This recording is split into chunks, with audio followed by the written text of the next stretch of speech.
Hey folks, this is Abel James, and thanks so much for joining us on Fat Burning Man, where we talk about real food and real results. When you see a model or celebrity on a magazine cover, you're looking at a lie. It goes deeper than the digital defatting, teeth whitening, and de-blemishing that happens in Photoshop. Fitness models also have a few tricks up their sleeves, trade secrets for photo shoots, you might say. And today we're here with Mark Dhamma, former fitness model who now coaches celebrities, executives, and athletes to optimize their health and mindset. Before we get to the show, here's a success story that just came in. Harley says, "I'm excited and hopeful for the first time in a long time. My wife brought your book home to me. 3 weeks ago, I weighed in at 390 pounds. I'm 48 years old, and that scared me. Staring at almost 400 pounds seemed like a death sentence. It's a ticking time bomb. I knew it, and my wife knew it. I'm using your program with pig-headed determination, and it's working. I have had no sugar, no processed foods, and no garbage for 3 weeks, and I'm down 22 pounds in 3 weeks. Thank you for this program, Abel." Harley, congratulations on that. One of the things that excites me the most is you'll take someone who's been eating in a particular way for a period of time, and over the course of time, you may be told by your doctors, friends, family that, you're just putting on weight because you're big boned, or that's the genetics of your family. That's what you're born with. That's what you have to settle for. The truth is that every single one of us can improve our health with good old-fashioned nutrition, fitness, and lifestyle. Getting good sleep, getting sun, fresh air, going on adventures, de-stressing, but especially dialing in your nutrition and fitness can absolutely change your life. And so if you're on the fence, you've been listening for a while, and you haven't yet taken action, now is the time. If you want to live for a long time, you have to put the right food on your plate. And the longer you do that, the easier it gets. If you'd like to try the Wild Diet yourself from the device you're listening on right now, check this out. We have a new plan, which is 30 days of seasonal, wild, mouthwatering meal plans that are designed to help you drop fat with real food. Here's what you have to look forward to. You don't need to slave on a treadmill for hours. You don't need to do lots of boring cardio or anything like that. You can actually lose weight by exercising less with our quick Wild 7 workouts and just a bit of walking. We'll show you how to reprogram your metabolism to go from a sugar burner to a fat burner, which helps with sugar addiction and also speeds fat loss and weight loss. You don't need to obsess yourself with eating 6+ meals a day or eating out of these tiny little portion control containers or processed foods or diet foods or anything like that. You simply eat when you're hungry, and it's all real food. No ridiculous workouts, calorie counting, or gloom required. If you're ready to start shedding stubborn fat while eating delicious food, get our 30-day program for a limited time discount at fatburningman.com/30 days. You can write that down right now or enter it into your phone, your computer, your tablet, or anything you're listening on right now. Just put in this web address, fatburningman.com/30 DAYS. And we'll fix you up with a listener discount. And we really hope you like it, because the new seasonal meal plans are something that we're recreating all the time. And Allison and I are eating these meals literally every day and every night. And we know that they're great. We know that it can help you get to the next level of nutrition and fitness and health. And we're really proud of the work that we do. So go check it out, and we hope that you like it. On to the show with Mark. You're about to learn how much water to drink each day for brighter skin, more energy, and less fat. Why you don't need willpower to change your habits, how much sleep you really need, how to tap into the power of your unconscious mind, and much more. Let's go hang out with Mark. All right, folks, Mark Dhamma is a high-performance health and mindset coach for celebrities, entrepreneurs, and executives. He has a master's in positive psychology and is a former men's fitness model. Mark and I first met when we spoke on several mastermind panels together right here in Austin, Texas, and I'm stoked that you're on the show today, Mark. Thanks for coming on, man. Oh, well, thanks for the invite, Abel. Really appreciate it, man. Yeah, of course. This is going to be a good one. So let's start by just kind of unraveling and digging into what is it about health and human performance that really fascinates you? Well, it really started when I was about 13 years old. I grew up in a place called Rochdale, England, and I was really into sports. I played rugby, played cricket, I swam, played soccer. Yeah, loved sports, and I was overweight, and I had no idea why I was overweight. Yeah. And it bothered me, people at school would make fun of me. I really didn't like it. And then one day I got home from school and I overheard my grandfather making a comment about my weight to my mother. And at the time, it's like, man, at school they're making fun of me. I come home and my own grandfather's making fun of me. Of course, he wasn't making fun of me. He was like concerned about my weight and was telling my mum about it. I just took it like he was making fun of me. Yeah. So I just decided, I thought, man, I've got to figure out how to get healthy.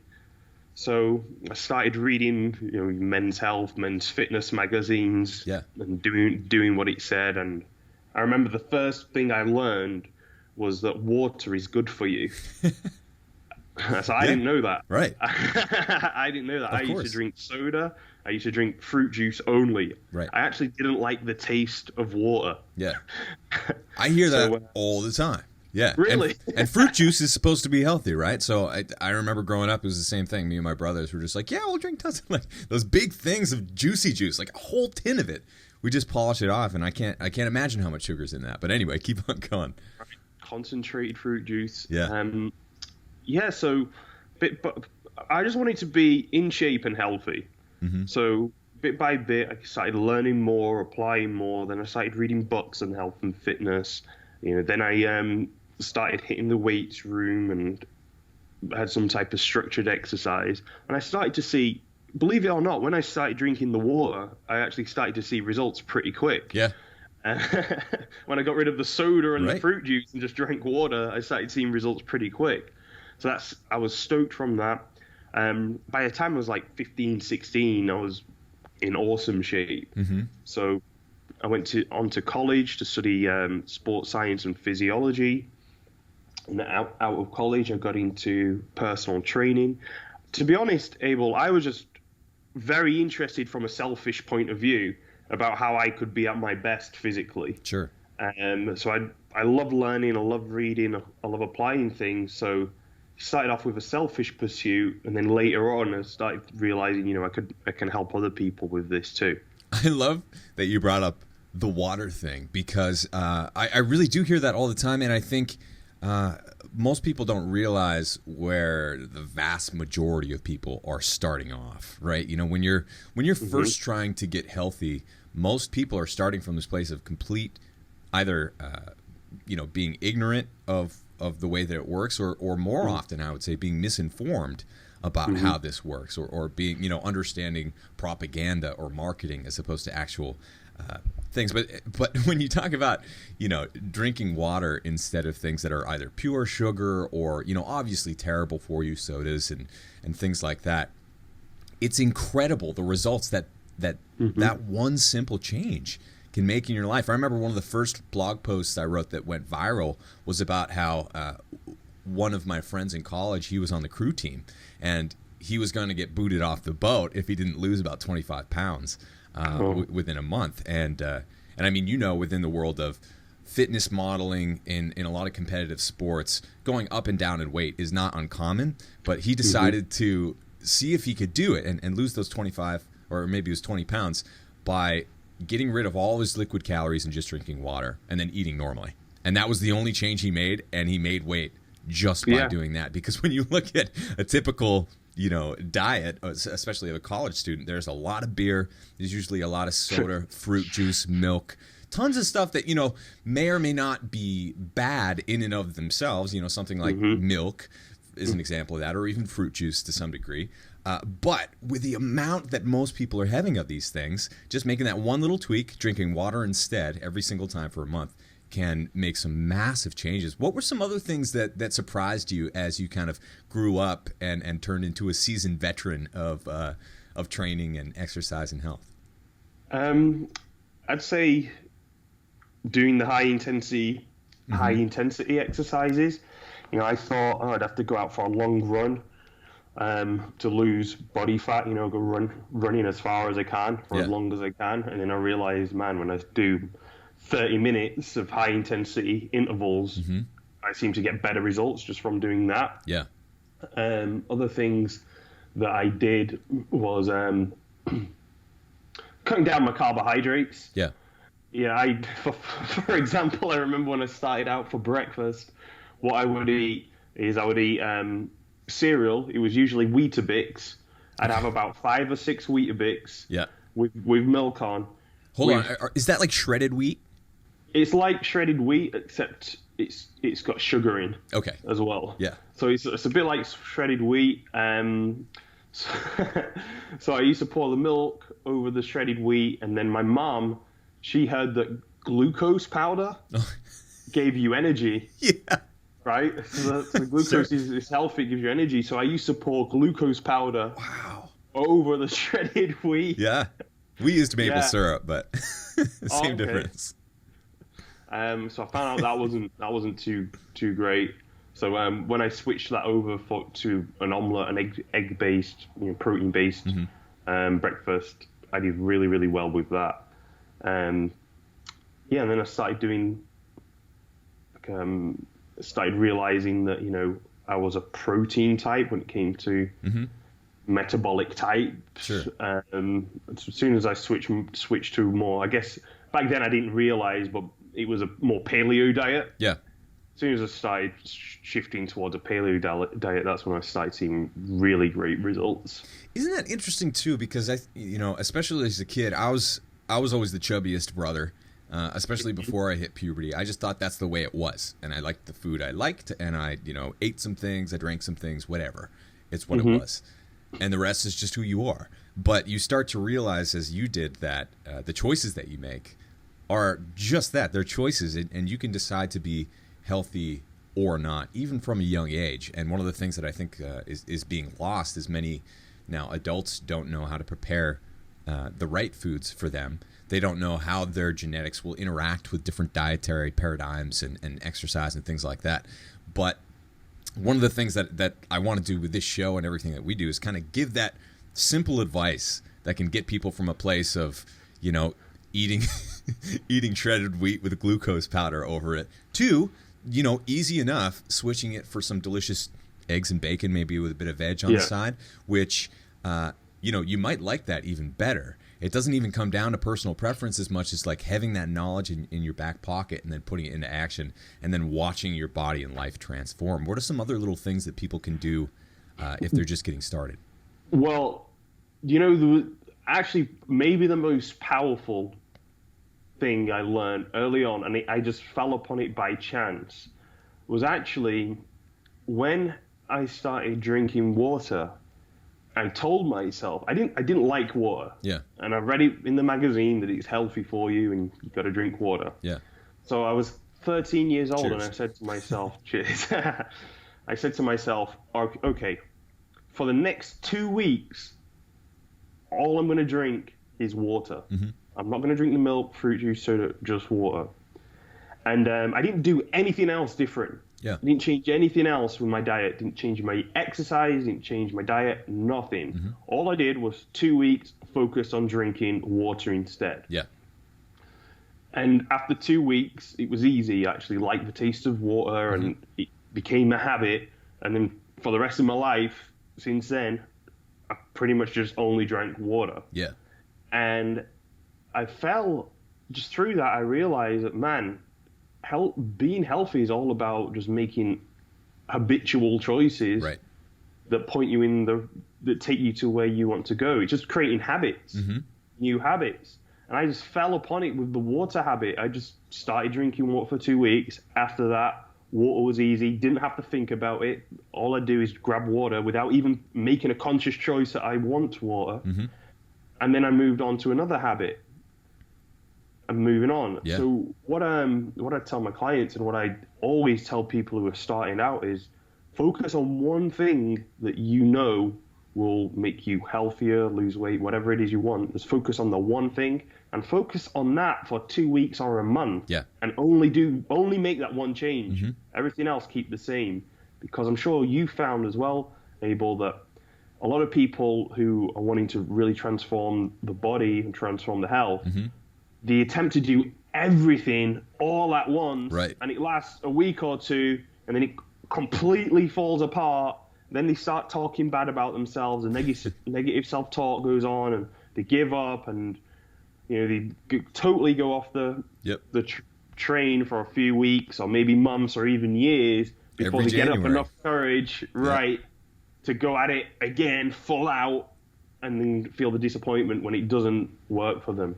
Right, and I think so much of that is personality based as well.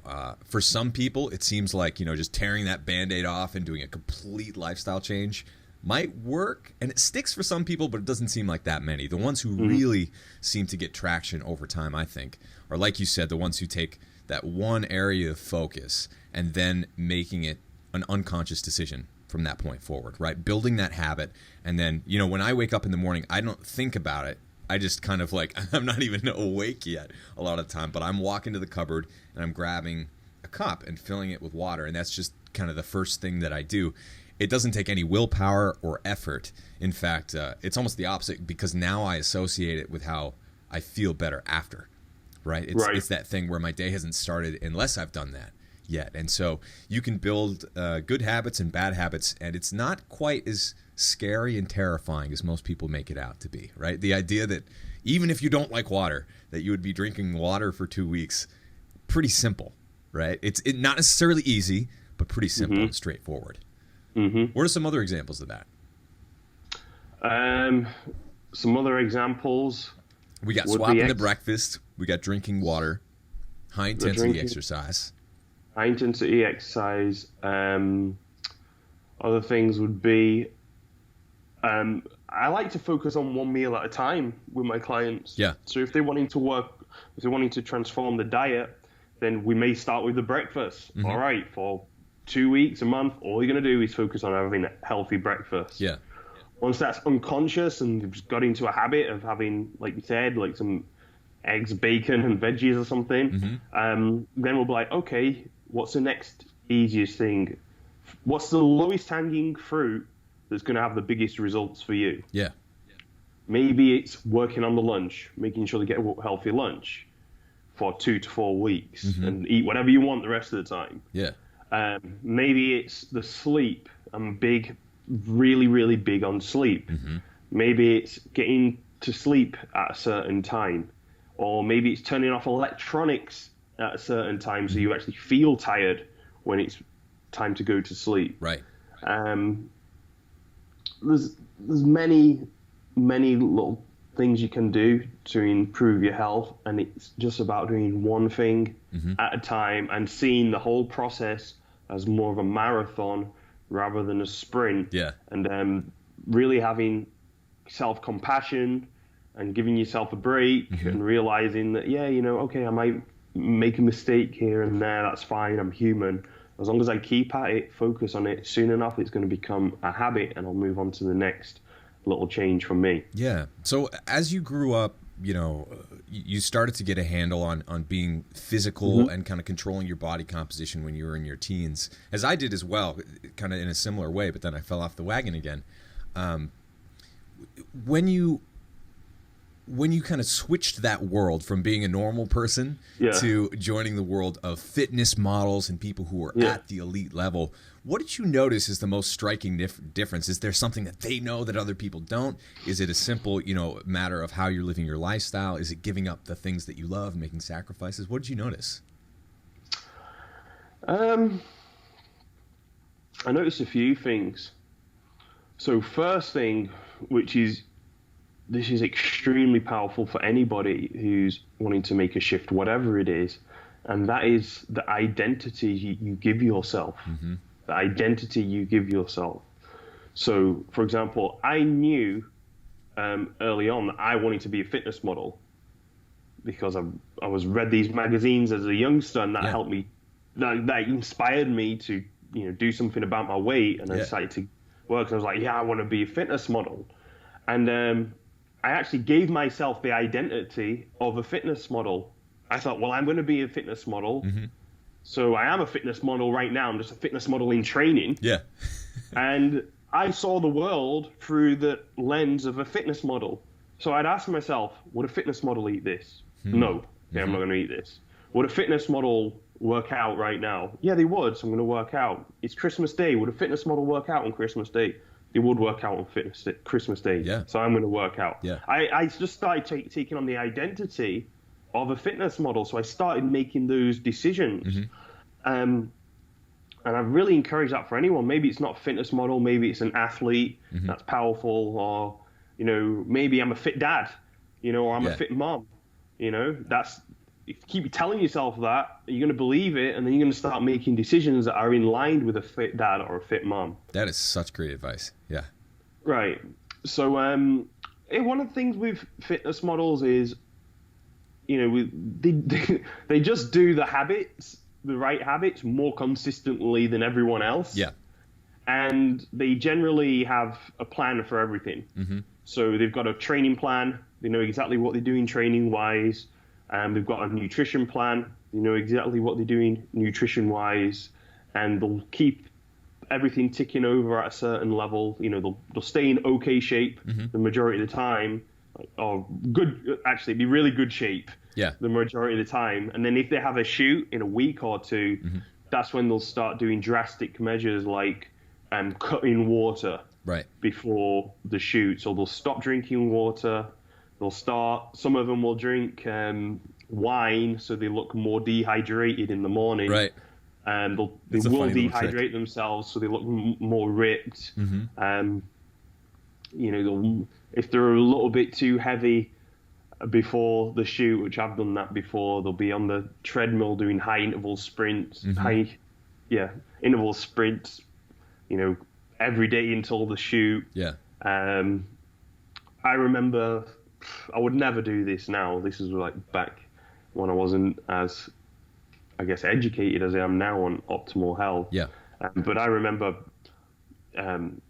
dieting for this shoot, dieting for a couple of months for it. Then I'd dehydrate myself. I'd have a really hot bath the night before and not drink any water. Yeah. Have a bit of wine the night before, so I'm super dehydrated. And then on the day of the shoot, having a Coca-Cola because the sugars make my muscles pop out even more. So I looked amazing, but I felt terrible. Right. Absolutely terrible. Most of the time after a shoot, most fitness models feel terrible. Like they need to just rehydrate, eat, sleep, rest up, and hopefully not get sick. Yeah. One of my friends, I remember this was the first time that I kind of many years ago heard about this world of what people were doing to make weight or to look great on stage and all that stuff.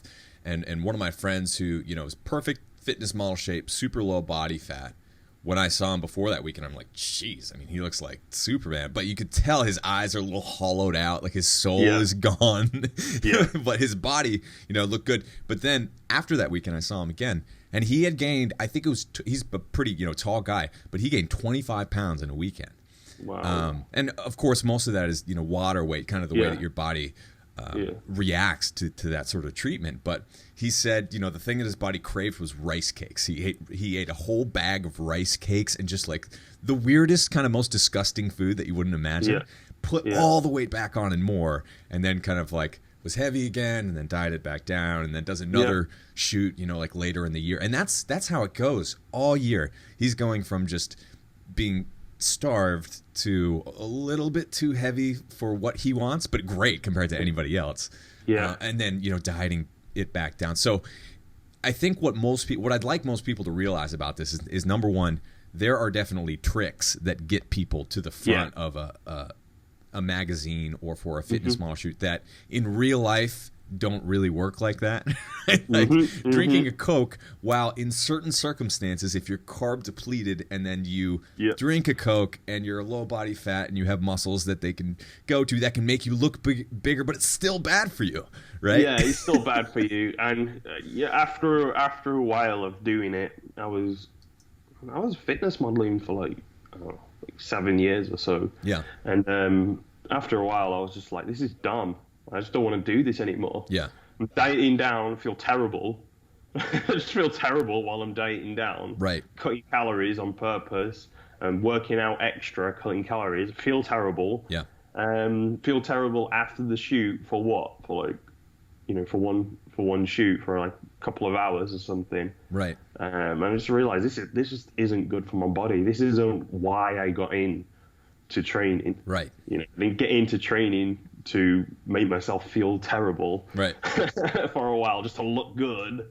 And well, this is a total leading question, but isn't it easier to kind of stay at that happy homeostasis? You know, the amount of effort that it takes to stay at your maintenance weight compared to being at that super low body fat it's not even close, right? Oh yeah, it's zero effort. Yeah. So zero effort now.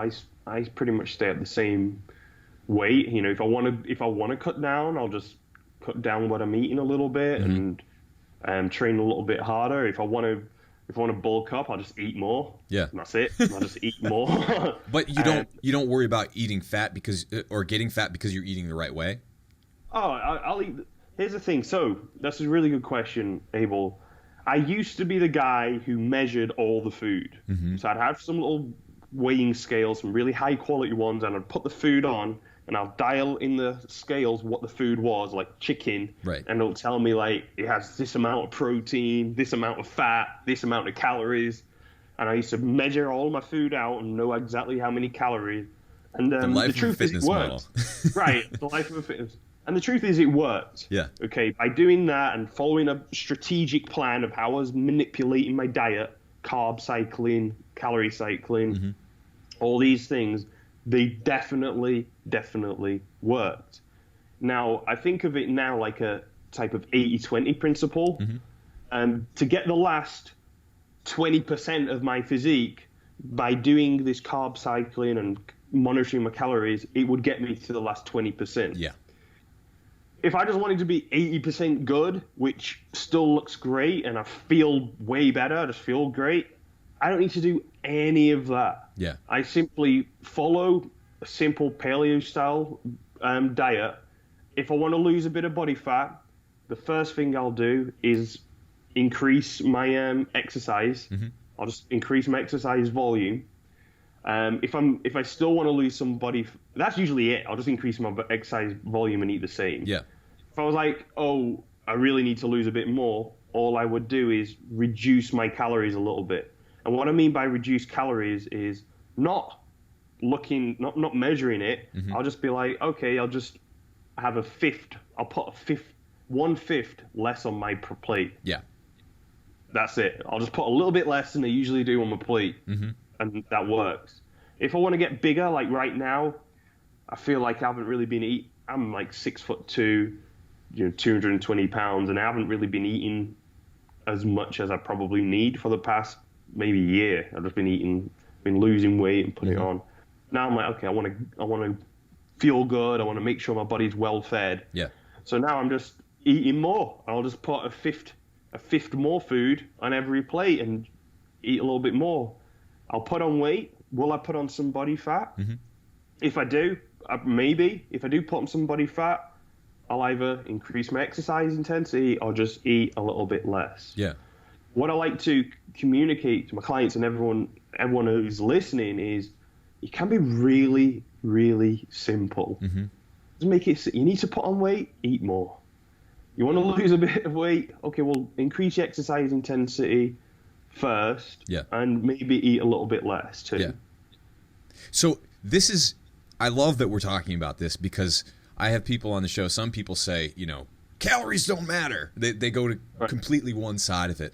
But as you know, especially when you start to get into the elite level, it definitely matters to some degree. Yeah. Now, they're not all created equal, but if you're number one, starting with the right foods, like you talked about, if it's lots of fibrous veggies, if it's not too high in carbs, and you're eating nutrient dense food, then there is an effect of eating more and less that you can see in your own body.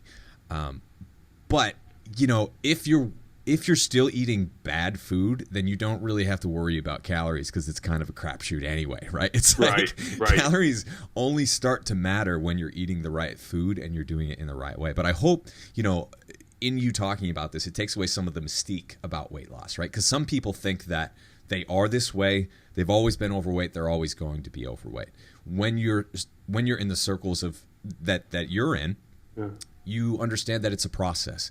Yeah. For people who have a harder time, though, losing weight, or they're eating the right foods, they slash their calories a bunch, they're still not getting results. What are some things that they can do, or that you help people along with, that might be some other strategies? Well, first thing I like to see is how much have they slashed your calories by, and how long has that been going on for? Because as you know, if you slash your calories too much, then it can start messing up with your hormones. Right. It can start messing up with your testosterone and other type of hormones in your body, especially with women, estrogen. And if your hormones get messed up, then that's gonna affect how much body fat you lose. Right. It's gonna affect your muscle mass. That can slow down your whole metabolism, so your body just isn't burning that many calories anyway. So I check that out. Another thing that I'm really big on is sleep. Yeah. A lot of people forget about sleep in the equation, and studies show that if you're getting anything less than 6 hours sleep, you're more likely to be overweight. Anything less than 5 hours sleep, you're more likely to be obese. So sleep quality is very important. I've had clients before, and all we've done is focused on the sleep, getting really high quality sleep, and they've lost body fat. Yeah.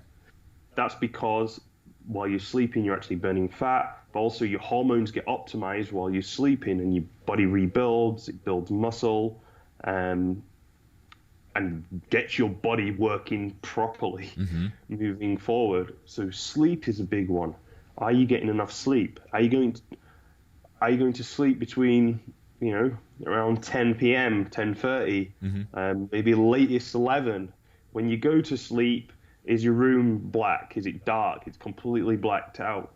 Are you getting enough sleep for your body? How much sleep do you need?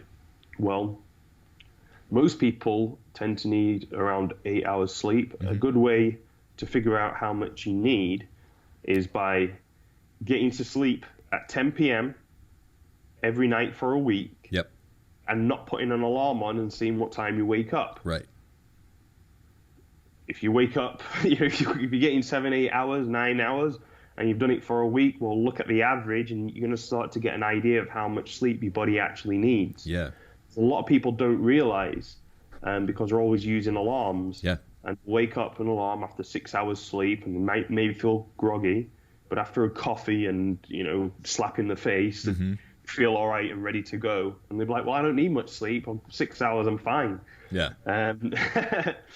Whereas if you let your body tell you, just sleep in until your body wakes you up, you can have a better idea of how much you do actually need. One of the things I like about where the world is going is it's getting so much easier to track that. And one of the things that I've learned by actually when I was on the ABC show, they all started using Fitbits. And so that's when I started using it as well. I'd used one of their older ones, but I didn't like it at all. But now the ones that go around your wrist, and they're just the activity trackers. Mine's the Charge HR. So I mostly use it for sleep tracking, and also just to kind of see how active I was that day, see if that relates to sleep. But one of the things I notice is my wife has one as well. There's a big difference between the amount of time that you're in bed and the amount of time that you're actually sleeping as well. And a lot of people don't realize that. The things that you said, making sure your room is black and a cool temperature, various other things like that, they can really help a lot. But for me, I realized that no matter how good the situation is, I'm still a relatively light sleeper most of the time. And if I'm in bed for 8 hours, I'm getting 7. And if I'm in bed for 9 or 10, I might be getting 8, 7, 9. It really fluctuates a lot, and it fluctuates depending upon how well I'm eating, what my stress level is, so many various things. But one of the cool things to notice as well is that people are different. So when you look at my data, and hopefully I'll do a blog post on this soon, but when you look at my data, I typically get 7 hours and 15 minutes to 7 hours and 45 minutes of actual sleep a night, no matter what I do. That's like the average that it comes out to every week. My wife, though, gets like at least a half an hour, 45 minutes more than that, and seems to really need that. And I think that's a perfect example of how people need to pay attention to their bodies and realize that we're all individuals. And hopefully you're not telling yourself the story where you're like, I'm one of the people who never needs sleep. I can just push it, and the typical type A or whatever. Have you seen some epic, crash outs from some of your clients who have acted that way and then, it went sideways? Oh, I mean, you can usually see it in the body. Yeah. You can usually see it in the body, like, I'm not stressed out. I really don't need much sleep yet. Yeah. The overweight, they look so tired. Mm-hmm. They're telling me that they can't lose any body fat. They've been working out, exercising, they're eating good. Yeah. Yet they're not losing any weight. And you'd be like, oh, okay. And I said, well, how much sleep? Well, I don't need much sleep. Okay, well, what do you drink throughout the day? I've had I know people who've had like six espressos and a Rockstar drink. That'll do it. I don't need any sleep. No wonder you don't need sleep. Yeah. Yeah. I'm like, all right, and in Hollywood as well, there's other things that people take, some executives, to keep themselves going, and I can speak of that too. Some illegal stuff. Yeah. That take, and how common is that? This has come up in a couple of interviews lately. Yeah. I mean, I know of a couple of cases of people I personally know, and I was like, what? Yeah. Like, really? I was shocked because it's just not in my world. I don't think that stuff exists in my world. Right. I'm talking about, high quality coffee with you. Like, what's the highest quality with you? That's about as far as I go in terms of stimulant. You know what I mean? So, yeah, it's real. I've spoke to people who, they're tired, so they thought they'd do a line or something to pick them up and keep them going, and that's what people do when you've got a high stress job and you're an entrepreneur and you're an executive and you've got a lot to do. It's okay to do that just as a pick you up so you can get a bit more work done. And the issue, I believe it's common, man. There's usually I know a couple of people that definitely do, and as you say, there tends to be no smoke without fire. So and I think it's so interesting when you look at that world too, because that's one of the other things I think it's so important for the average Joes and Janes out there to understand, that the celebrity world, the Hollywood world, a lot of times when there are millions of dollars on the line, there's wonky stuff going on, and that's not realistic for most people to kind of apply to their own lives. Or even when I was on an ABC show coaching a guy down for 14 weeks, he's on national television. That is incredible accountability that is impossible to fake in your real life in that way. Yeah. So what are some things that people should really learn about, since we in some ways live in the fringes? What are some other things that they should know that would give them some hope of getting their health back instead of necessarily being on the front of a fitness magazine? Again, I would just like to say it's actually really, really simple. Yeah. Okay, really simple. Drink enough water each day. That's a great first step for anyone, including these Hollywood executives that are taking other types of performance-enhancing drugs to keep, performance enhancing, maybe not. Right. But taking things to keep them going, give them energy. Right. To give them energy is actually, if you make sure that you're hydrated in the first place, you're going to have more energy. Right. A lot of them are taking coffee and all types of things and are constantly dehydrated. So they're going to feel tired. Yeah. So how do you increase your energy levels? Help yourself lose fat? Well, make sure you drink enough water. Step one. How do you know how much water to drink? An easy little formula I like to use is take your weight in pounds, cut it in half. So I'm like 220 pounds, cut that in half, 110. Make sure that that's the minimum amount of water you drink per day in ounces. So the minimum amount of water to drink for me would be 110 ounces a day. Yeah. Just take your weight in pounds, cut it in half, turn it into ounces, and make sure that's the minimum amount you drink per day. That one thing going to help you lose body fat. It's going to help your skin brighten up. It's going to give you a lot more energy. Yeah. Other things to remember, it's all about your environment. It's all about your environment. Willpower is finite. Mm-hmm.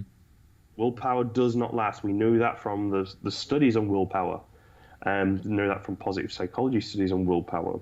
Meaning you may have willpower first thing in the morning when you're nice and refreshed, but after a long day at work, when you've had to make so many decisions and you get home, your willpower is unlikely to be as high. So if you've got junk food in the house, you're more likely to eat it. Whereas if your house hasn't got any junk food in, all you've got is healthy options, then you're more likely to eat the healthy options. Yeah. So I tell my clients and other people wanting to get in shape to, as much as possible, make sure the environment you spend the most time in is just full of healthy options. That's it. Mm-hmm. Make sure your car's full of healthy options. Make sure your home's full of healthy options. Make sure when you get to work, your desk is full of healthy options, because I know there can be a lot of temptations at work. Yeah. People bringing in chocolates, people bringing in cakes. It's someone's birthday. Here's some donuts. Right. So work, it's a little bit harder to control, but you can take control of your desk and make sure you've got healthy options there. Yeah. The fact is, the easier you make it on yourself by making your environment a healthy environment, make it easy to work out. You have your gym kit all nicely laid out or ready in a bag whenever you need it. You've got one in your car. You've got one in your home. You've got, you have it all planned out. And the easier you make it for yourself, the more successful you're going to be. As soon as you start relying on willpower, the more likely you are to fail. Yeah. That's why it's better to rely on identity, like you said before. Yes. Is there something, though, so you were a fitness model, that identity worked for you. Fat Burning Man is seeming to work well for me right now. Is there anything that people can kind of do in their own lives to give themselves an identity that's not quite as squishy as I'm a healthy person now, right? Like, is there anything that you've seen work? Yeah. It can be anything for anyone. Like I said, I know I've had clients before. Most of my clients are men. I've had clients before, and they wanted to be, fit. They wanted to be fit so that when the sons and daughters got older, they could still play, run around with them, still play ball with them, still, mess around and be good, not just be overweight and can't really get involved. Right. So they've taken on identities as the fit dad. Yeah. Like, oh, I'm the fit dad. That's great. What would the fit dad do? Yeah. Instead of using it as an excuse, which so many people do, right? They're like, I'm a dad, so I can't work out. No, I'm the fit dad. I'm the fit dad. Yeah. I'm the fit dad. Whatever you want it to be that works for you, do that. And the key is, tell it to yourself. Tell it to yourself often. Smile when you tell it to yourself. Allow yourself to believe it, and you will become that. Yeah. On the show that I was talking about before with Kurt, so he's 48 now, but a grandpa, and his little mantra that he'd tell himself, and we'd kind of go back and forth whenever things got hard, is his nickname was Grandpa Meanie. So Grandpa Meanie never gives up. That's right. The mantra. Grandpa Meanie never gives up. So if it was, eating a salad when he didn't feel like eating one, or going for a walk, or whatever it was that was hard at the time, that was the little thing. So that seemed to really get him through some tough moments, and I think everyone has that bit of meaning that they can apply to their own lives and identities. I think the fit mom, fit dad, fit grandpa, grandma, whatever it is, that works so well. And I hope that you listening will try that out yourselves. We're just about out of time, Mark, but before we go, why don't you tell folks where they can find you and what you're working on next? Okay, well, they can find me at markdhamma.com. That's just markdhamma.com. And what I'm really working on is really focusing on mindset. So how to be happy, how to be confident, how to be, super motivated. My master's degree is in positive psychology, so it's all about optimal mental performance. So I look at that in terms of fitness and health, but I also look at it and, really enjoying life and having. Here's a lesson I learned in my 20s. I was in really great shape. I was a fitness model. I was in fantastic shape.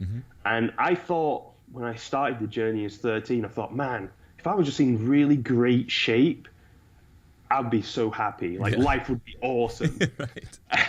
Right?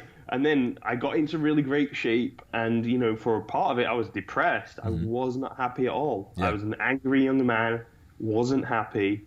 And then I figured, man, I'm in great shape, but I'm still not happy. I thought, well, it must be because I don't have any money. So right? That's what I was Right.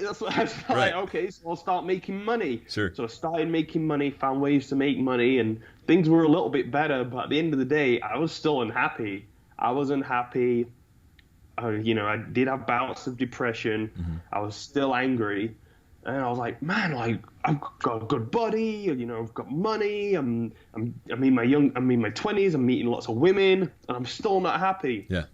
So then I realized that, the real key to life is this, your mindset, your mind, understanding your mind, learning to take control of that and direct it the way you want it to go. The trickiest one. The trickiest one. Yeah. So that's what I started focusing on, and now I share tools with people on how to really take control of the mindset as well as the health so that you can really be at the best, both physically and mentally. I love that. Well, Mark, this has been a very revealing interview in the best of ways, and I hope that people listening out there, even though you are talking to one of the elite level guys, you realize that you can get there too if you'd like to, and you don't have to make all the mistakes and sacrifices that some of us have made along the way, because it actually is, or it can be as simple as getting your water in, eating clean, doing that high intensity exercise that you talked about, as opposed to punishing yourself over and over again, but just doing the intense stuff and playing like a kid again. Bring some joy to all of this, because that's what will bring longevity to your life and to your habits, is actually having some joy being attached to all of this, to being the fit dad or the fit guy or gal, whatever it is. So, Mark, thank you so much for sharing this with the world, and I appreciate your positivity and how transparent you are about what you do and your background and why you do it. So thanks so much for coming on the show, man. Oh, thank you so much. I really enjoyed it. Before you go, don't forget to grab your listener discount on our 30-day fat loss plan. In this plan, we share 30 days of mouth-watering wild diet meal plans that are designed to help you drop fat with real food. The meal plans are paleo-friendly, easy to make, and literally the meals that my wife Allison and I eat just about every day and night to stay lean, fit, and happy. In the program, you'll get the most effective method of meal and nutrient timing to best stimulate fat loss and muscle recovery, the truth about how much protein you really need for your body type, 30 days of specific, healthy, fat-burning meal plans as a done-for-you nutrition strategy, and tons more. If you check it out today, you'll even get a listener discount. All you have to do is type in fatburningman.com/30 days. That's the number 30, DAYS. Once again, that's fatburningman.com/30 days. I'll see you there. Thank you so much for joining us on this episode of Fat Burning Man. If you liked it, don't forget to hit the subscribe button on iTunes, Stitcher, YouTube, the podcast app, or wherever else you might be listening to or watching this show. Got a second? Please leave me a quick review on iTunes. I always love hearing from you, and if you think someone else might like and benefit from this free show, please take a second to share it with a friend or with a family member. You can get in touch with me on Twitter at FatBurnMan and Facebook by typing in Abel James or Fat Burning Man. Drop me a line anytime. Did you know that I've recorded over 150 episodes of Fat Burning Man, winning 4 awards in independent media and hitting #1 in more than 8 countries? And here's some more good news. You can download and listen to every single episode for free. All you have to do is type in fatburningman.com. I'll give you a second to type it in, fatburningman.com. And you'll get all the show notes in video and audio versions for all the past episodes of Fat Burning Man.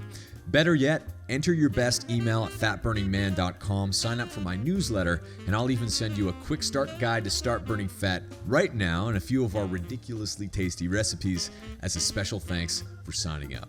Once again, just go to fatburningman.com right now, enter your best email to get your free fat burning download straight to your inbox, and make sure that you never miss a show again. This is Abel James signing off. Thanks so much for listening, and have a great week.